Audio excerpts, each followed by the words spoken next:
Well, today I will take up from Volume 16, SABCL 16, a chapter called Rebirth. As I told you earlier, there are 3 or 4 chapters here which relate directly with rebirth, the soul, evolution, heredity, etc. But I don't think we'll have time enough to go through all these chapters. I'm planning to go through the first chapter, Rebirth, in the remaining time that is available to us in this month. So those of you who have this volume 16, if you could bring it, it would be good.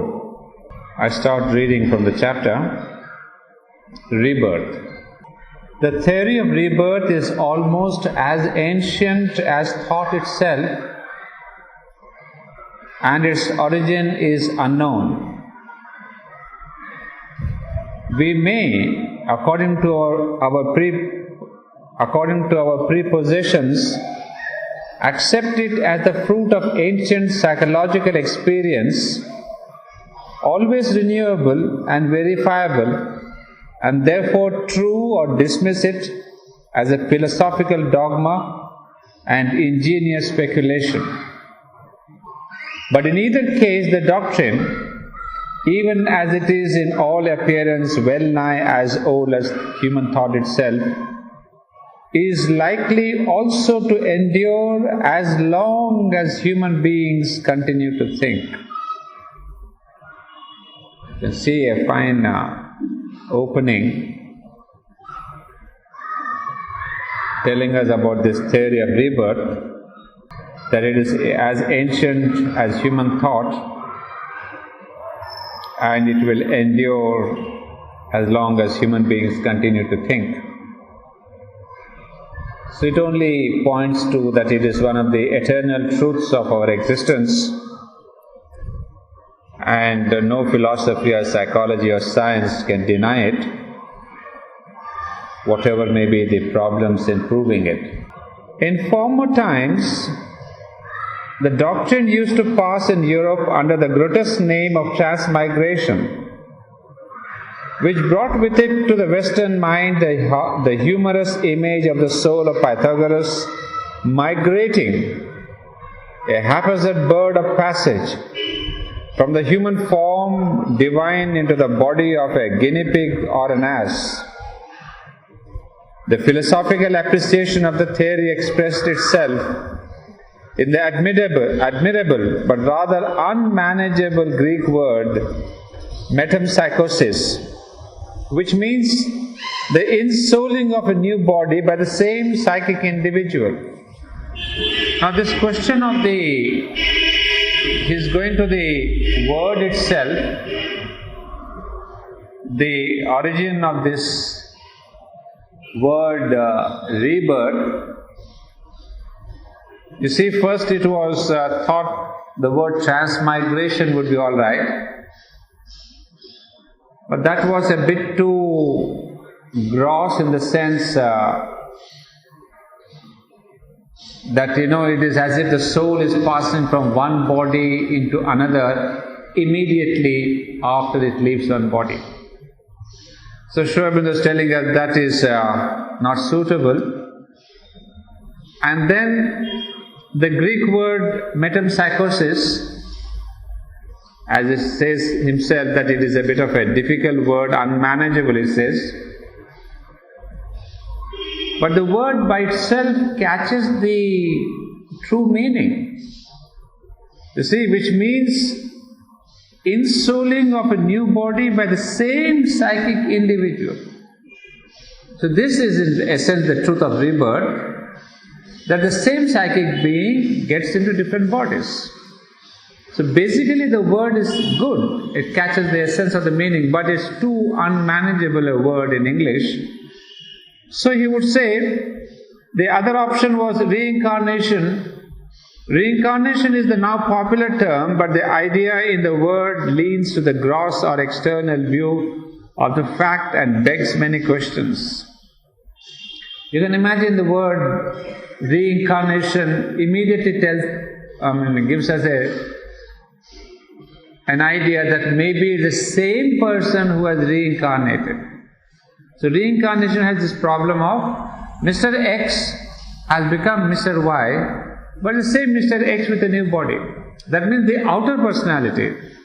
You see, reincarnation gives the idea of the rebirth of the outer personality. In fact, if I remember in the Life Divan, he told us about some Mr. Phillips, if he is reborn as Mr. Smith, then it is the outer personality that is repeated. So the word reincarnation also is not a preferable one. So he says, I prefer rebirth. For it renders the sense of the wide, colourless, but sufficient Sanskrit term punarjanma, again birth, and commits us to nothing but the fundamental idea, which is the essence and life of the doctrine. So ultimately he is telling us why he chooses the word rebirth, because it is closest to Sanskrit, not because it's closest to Sanskrit, but because it really gives us a very wide, colourless, and at the same time the essence of the meaning.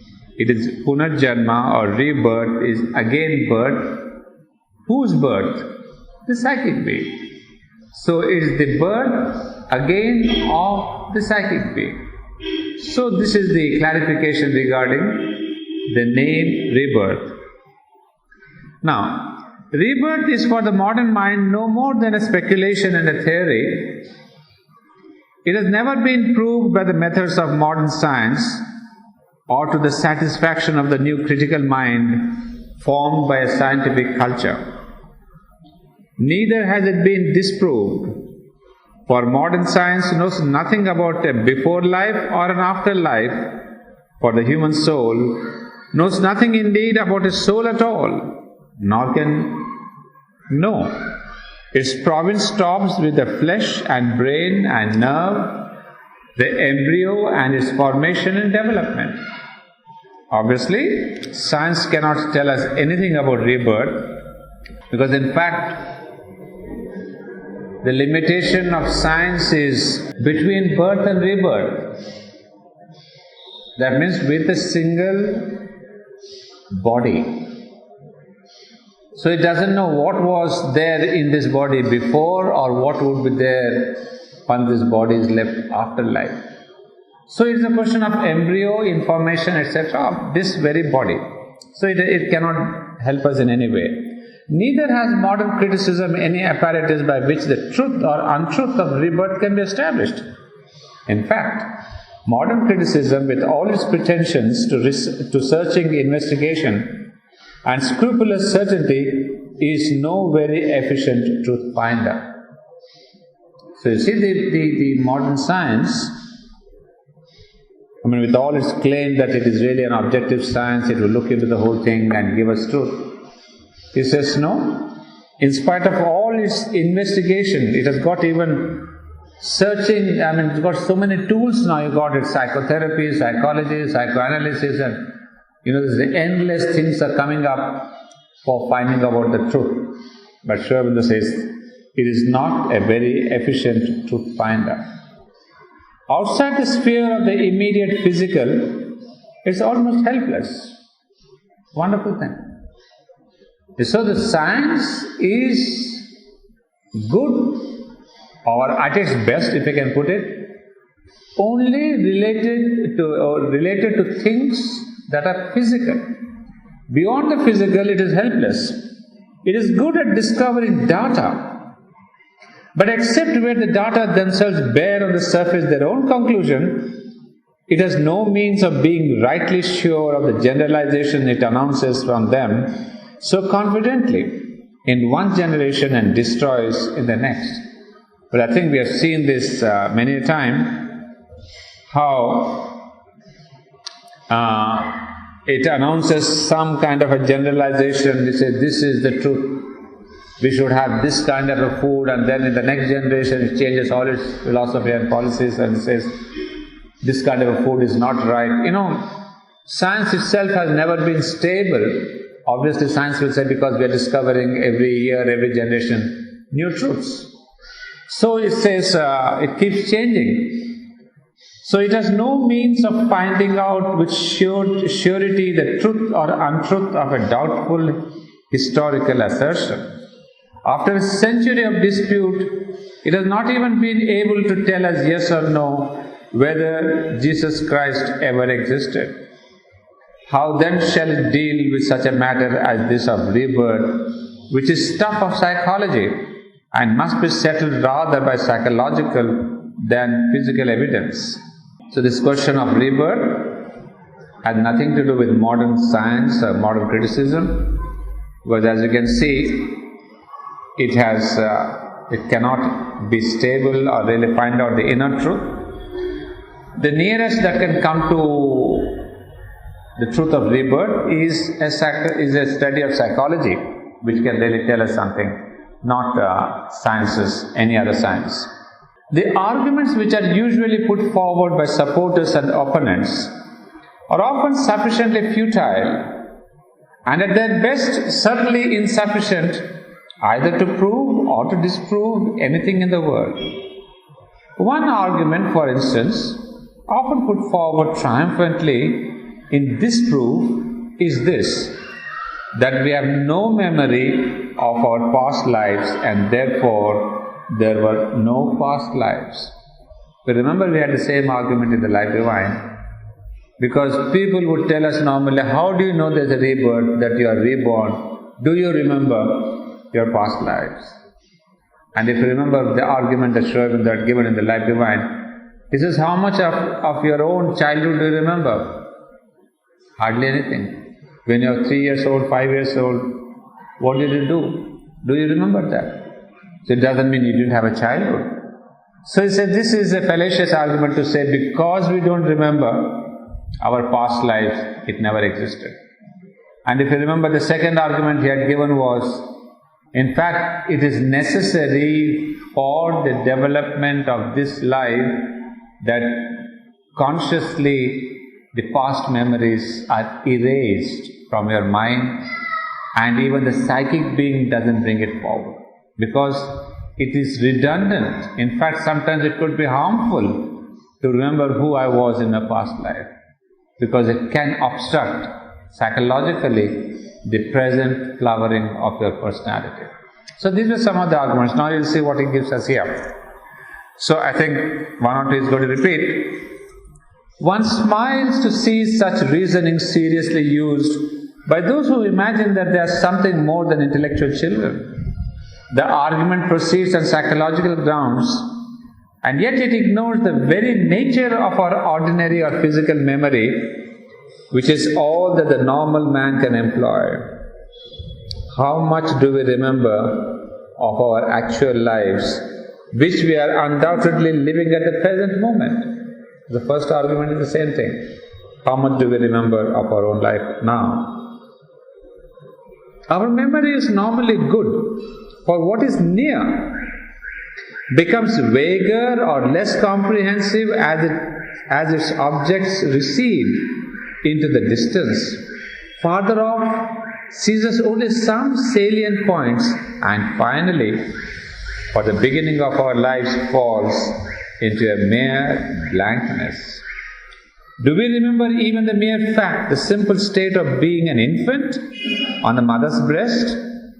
And yet that state of infancy was, on any but a Buddhist theory, part of the same life and belonged to the same individual, and the very one who cannot remember it just as he cannot remember his past life.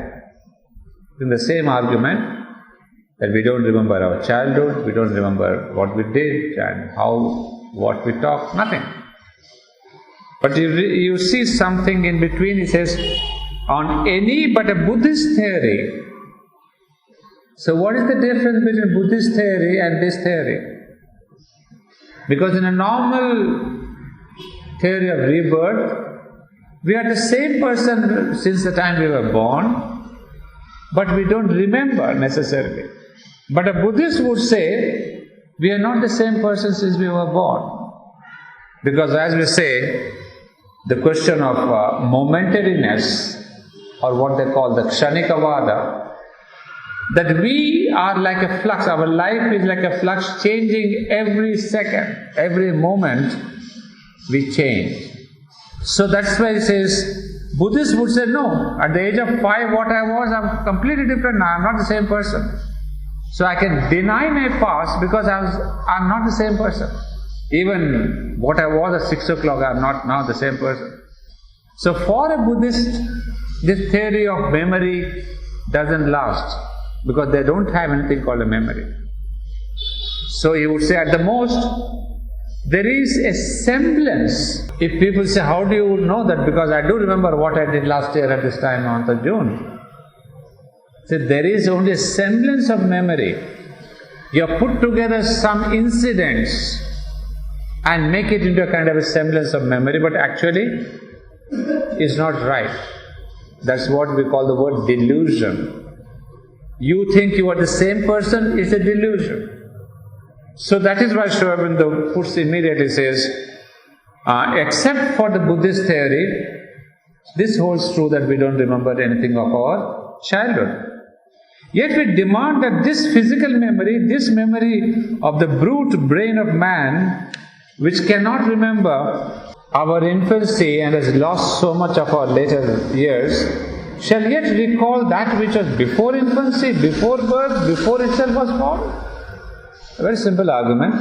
But you see the same argument, how do you expect us to remember something that was there even before our birth, when we don't remember maybe what happened a few years back? And sometimes we don't even remember what we did in the morning.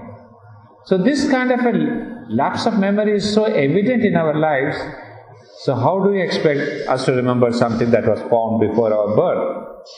And if it cannot, we are to cry, this proved your reincarnation theory. So what a blazing announcement.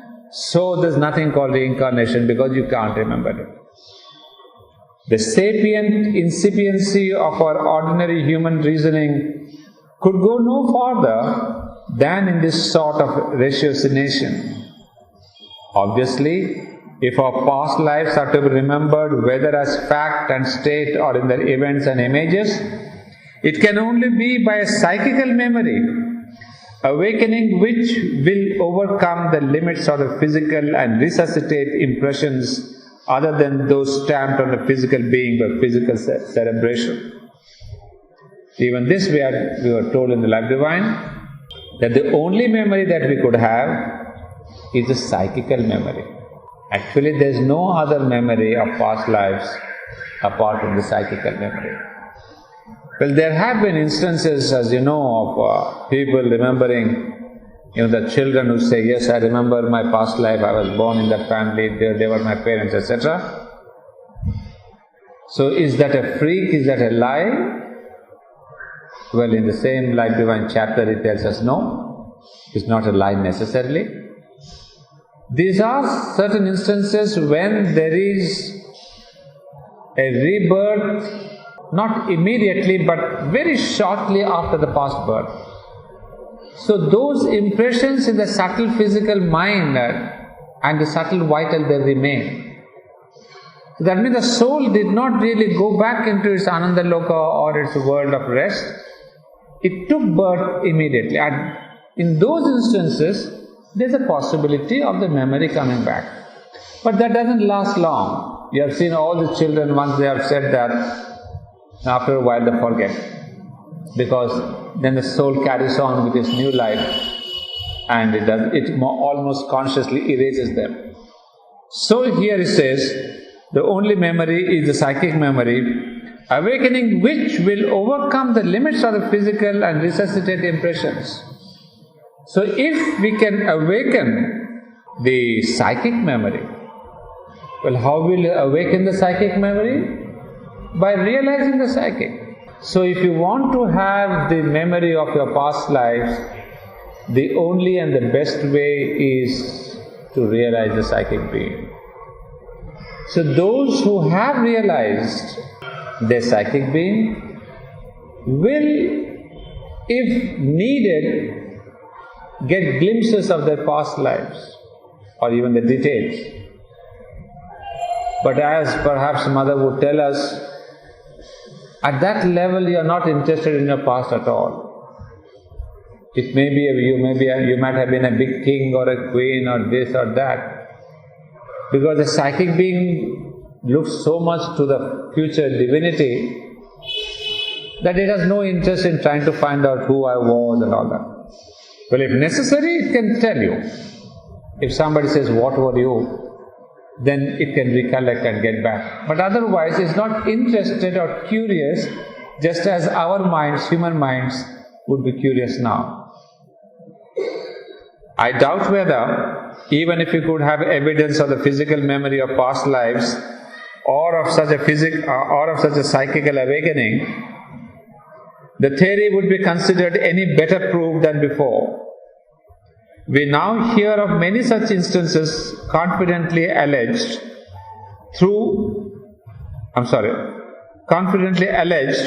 though without that apparatus of verified evidence responsibly examined, which gives weight to the results of psychical research. The skeptic can always challenge them as mere fiction and imagination unless and until they are placed on a firm basis of evidence. So obviously the question of the skeptic always is there, that they want proof, they will not take anything for granted. So he says, yes, this question of rebirth is always questionable by a skeptic. So he says, even if the facts alleged were verified, here the resource of affirming that they are not really memories but were known to the person alleging them by ordinary physical means, or were suggested to him by others and have been converted into reincarnate memory either by conscious deception or by a process of self-deception and self-hallucination. So in the question of these young children who have memories of their past life, skeptics could come and say, no, all this is humbug. The child has been trained by their parents to tell that, when somebody says, you must tell I was born there, it's a kind of a conscious self-deception. Or sometimes you tell the child so often that he starts believing, yes, I was really born there.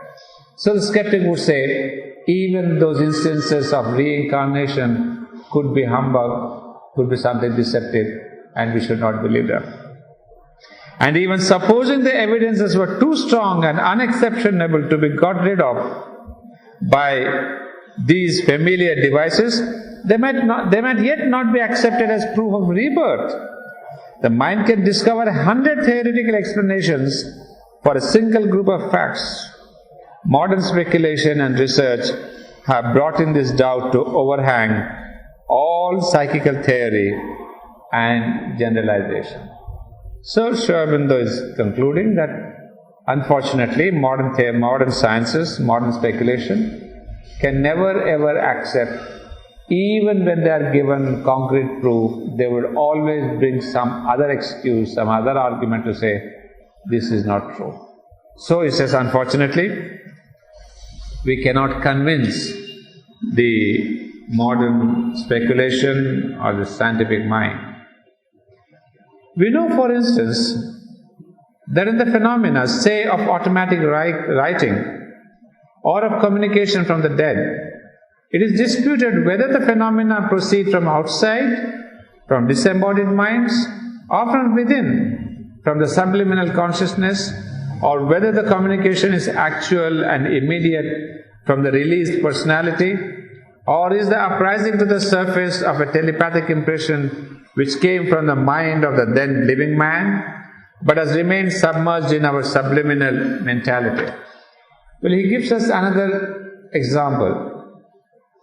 In the previous paragraph, we have seen the example of reincarnation, which also cannot really impress upon the modern mind or the scientific mind. But what about the cases of automatic writing? I think in our previous classes we have seen how Sri Aurobindo himself did this automatic writing. And then it tells us we can call upon these beings. In fact, most often it is their vital being of the deceased who has really come back who is really called, and he helps in your automatic writing. But now even this incident will not be able to convince the modern man or the scientific man or the modern, speculation. Why? He says, no, all this could be wrong because it could be a communication which is from the immediately released personality or is uprising to the surface of a telepathic impression or something subliminal. You see, these people argue, no, the person who is helping you is nothing but your own kind of a subliminal impression.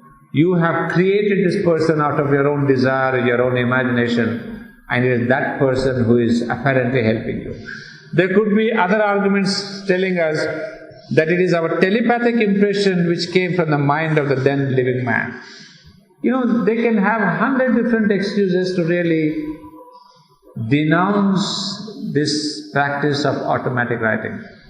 So they say it is a telepathic impression. That means the person who is dead, his mind has left behind some information, and it is those thoughts which come back to you and help you in your automatic writing. So why is it that if you call Vivekananda, that he would write a particular thing?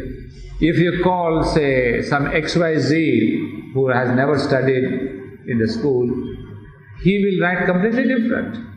Because the person who was uneducated, his telepathic and mental impressions are different from an educated man. So they say it depends whom you are calling. So you see, these are all different arguments that Sri Aurobindo is putting forward.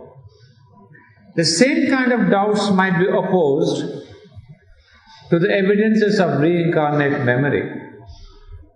It might be maintained that they prove the power of a certain mysterious faculty in us, a consciousness that can have some inexplicable knowledge of past events, but that these events belong to other personalities than ours, and that our attribution of them to our own personality in past lives is an imagination, a hallucination, or else an instance of that self-appropriation of things and experiences perceived, but not our own, which is one out of the undoubted phenomena of mental error. Much would be proved by an accumulation of such evidences, but not to the skeptic, at least rebirth. Well, of course, this is the same argument how the skeptic will never ever believe in rebirth, because he can never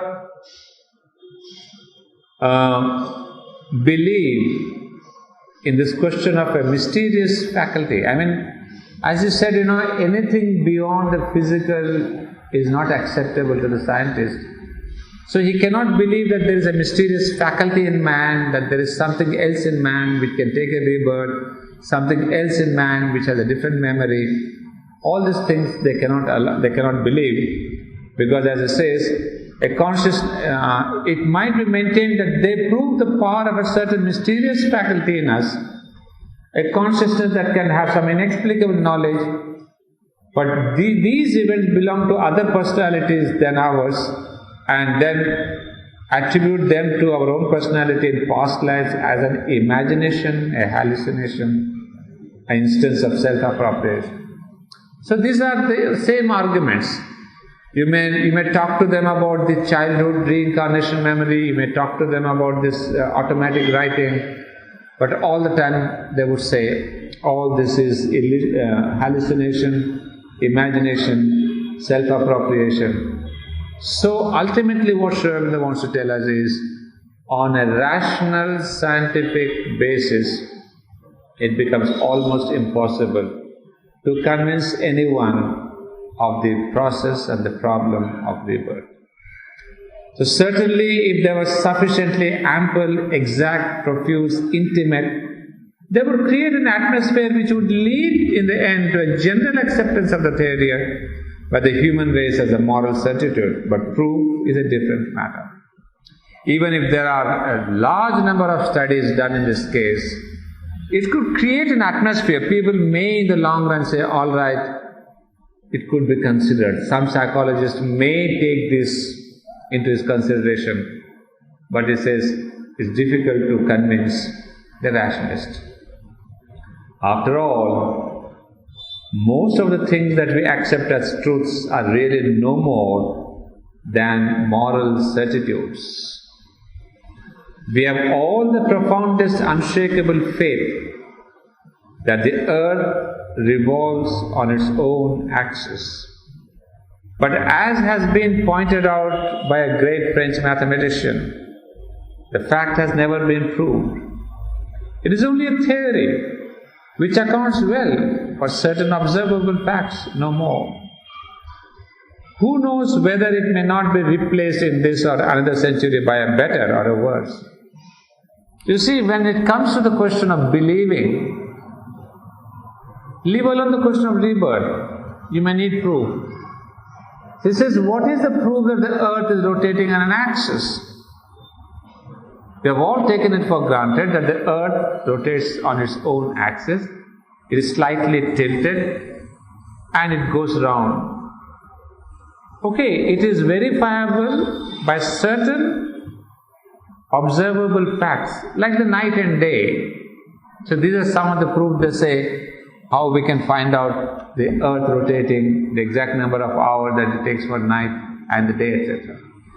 But it says, who knows? In the next century, some other scientists will say, no, earth is not rotating on its axis, there's something else that is happening. So until that happens, we have taken this for granted. So it says, similarly, rebirth also has to be taken. We cannot have solid physical proof, but it is all of our belief, be it scientific, practical, material, those are all our beliefs. For example, the simplest thing which he talked in the Life Divine, in one of the earliest chapters, he says we all believe the sun is rising. We all go to the seashore and say, hey, we want to see the sunrise. But if the sun rises, but it's we have built our entire day on the sunrise and sunset. Isn't that a false thing? But we believe. And it's a practical thing for us to say, sunrise, sunset, you get up in the morning, you do Surya Namaskar to the sunrise, but where is the sunrise? It never rises. So he says, everything in our life, from the most normal, usual, day-to-day affair of a sunrise to rebirth, they're all our beliefs, and nothing has really that so-called concrete proof to refute. Even though this scientist tells us it's not the sun rising, it's just the rotation of the earth, who would believe that? So similarly, if you tell the scientist it is not a reincarnation, it is a rebirth of a psychic being, they will not rebirth. But that doesn't mean that we give up our own belief. Just because somebody said it's the earth which is rotating, nobody stops saying sunrise. I mean, people have written great poems. What is that ancient mariner? I remember always that line from my childhood. Who wrote that ancient mariner? Who is the poet? Coleridge. Nor dim nor red, like God's own head, the glorious sun upraised. Inspiring. Not dim nor red, he was seeing the sunrise. Not dim nor red, like God's own head, the glorious sun upraised. But if you tell that fellow you are doing a stupid thing, there is no sunrise, what happens? All poetry is lost. So, what Sri Aurobindo is telling us, you see, this is not arguing only against rebirth, it can be argued with almost everything that we do in our normal life. Who knows whether it may not be replaced in this or another century by a better or a worse. All observed astronomical phenomena were admirably accounted for by theories of spheres, and I know not what else before Galileo came in with his "and yet it moves," disturbing the infallibility of popes and Bibles and the science and logic of the learned. One feels certain that admirable theories could be invented to account for the facts of gravitation if our intellects were not prejudiced and prepossessed by the anterior demonstration of Newton. Well, there's a footnote there. This was written before the theory of Einstein came to be known.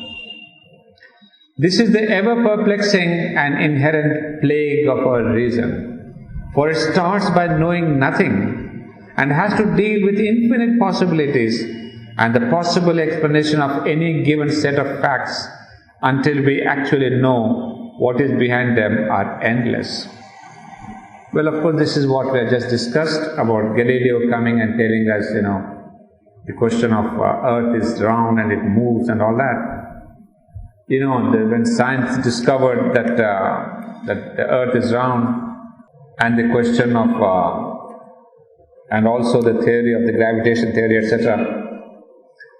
You see, it must have shocked those religious popes who believed in the Bible where there's no question of Earth rotating or there's a question of sun rotating, nothing.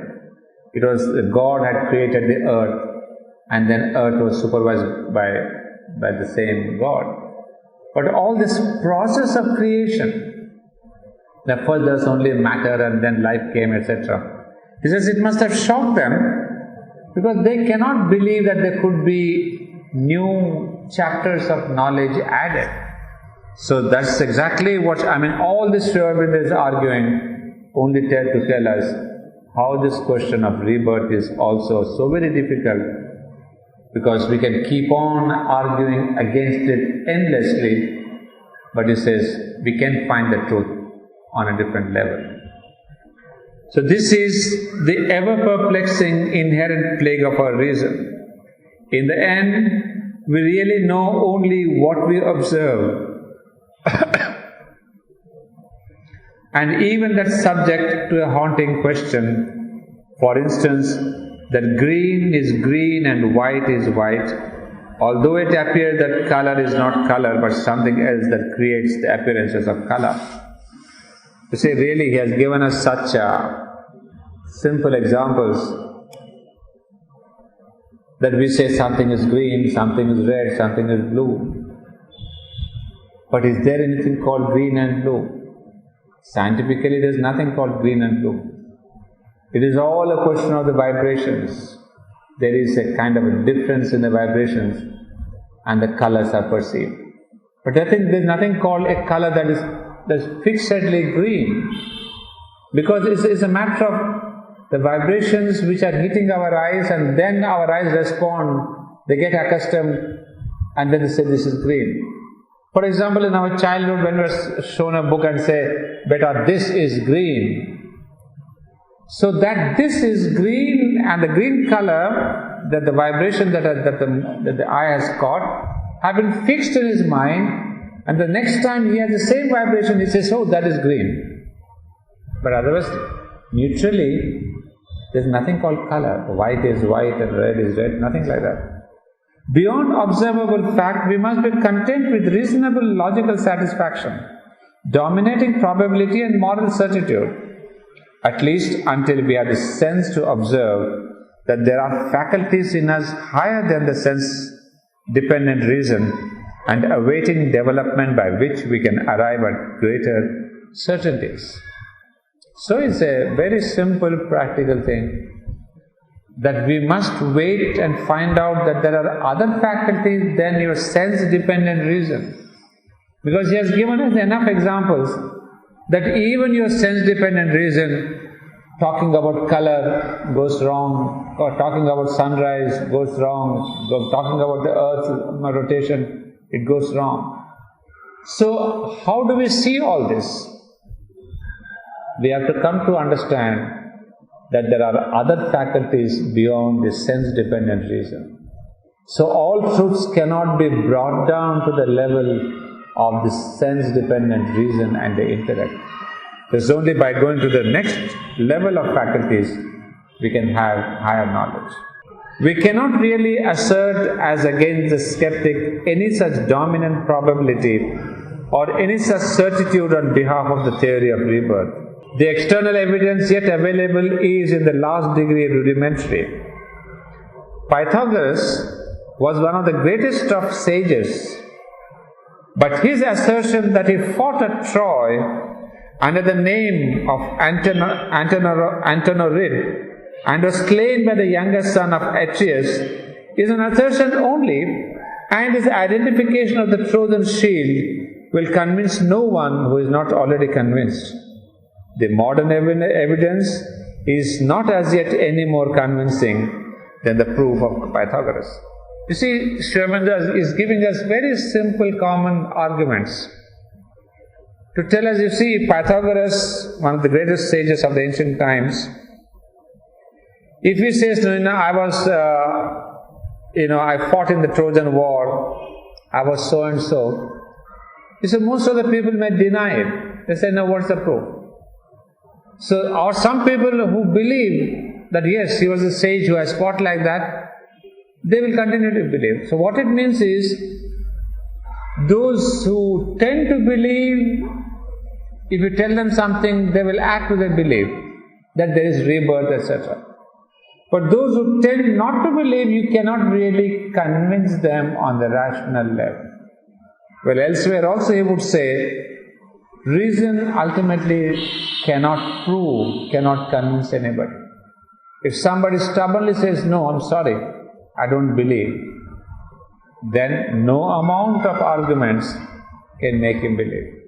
So similarly saying, those who want to believe will believe. In the absence of external proof, which to our matter-governed sensational intellects is alone conclusive, we have the argument of the reincarnationists that their theory accounts for all the facts better than any other yet advanced. The claim is just, but it does not create any kind of certitude.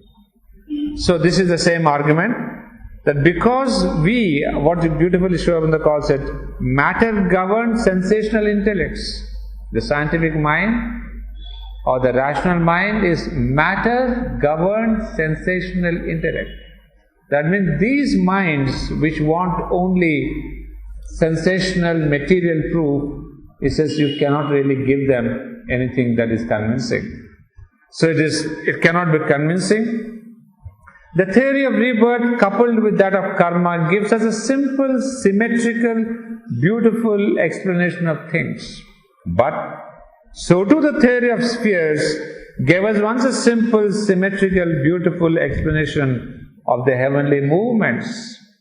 Yet we have now got quite another explanation, much more complex, much more Gothic and shaky in its symmetry, an inexplicable order evolved out of chaotic infinities, which we accept as the truth of the matter. And yet, if we will only think, we shall perhaps see that even this is not the whole truth. There is much more behind we have not yet discovered. Therefore, the simplicity, symmetry, beauty, satisfactoriness of the reincarnation theory is no warrant of its certitude. Well, this entire portion, as you can see, has been almost an introduction, because from the next para, that he is going to take up the theory of rebirth. But he had to clear up the grounds as if to tell us that no amount of this theories of reincarnation, which kind of, gives a very beautiful, symmetrical, believable explanation of why we are born, why do we come upon earth, for what purpose, then giving the whole of our life a kind of a meaning. All this we can believe because we really find that without rebirth, life is meaningless. But then he would tell us that not so for the scientist, because he has also believed previously on the theory of spheres. Well, that was the theory before Galileo told us about the truth of the planets, how the sun moves and the earth moves around the sun, etc. So he says every time science has given us a beautiful theory, but then it was discarded by another theory. So he's telling us, even if we give to the world a beautiful theory of rebirth, which really includes all existence, individual, cosmic, transcendent, etc. He says, do not be sure if the scientists would really take you for granted. So in one word, in one brief sentence, that we have to leave this argument and not try to convince those non-believers. So Sri Aurobindo is not trying to really say, oh, you scientists, you must believe in this theory because I'm going to explain. He says, no, scientists' mind have changed so many times their theories that even this theory may not be accepted so for certitude. So after giving us this explanation, now he is going to give us a little more into different arguments for the question of rebirth. But always keep this in mind, that don't you ever enter into a debate, go to a seminar and say, this is rebirth, you must all believe because Sri Aurobindo has said and I'm trying to give some magic points. Just forget about it. So any conference on rebirth, I think we should not attempt. You can see he's himself warning us, it won't help any non-believer.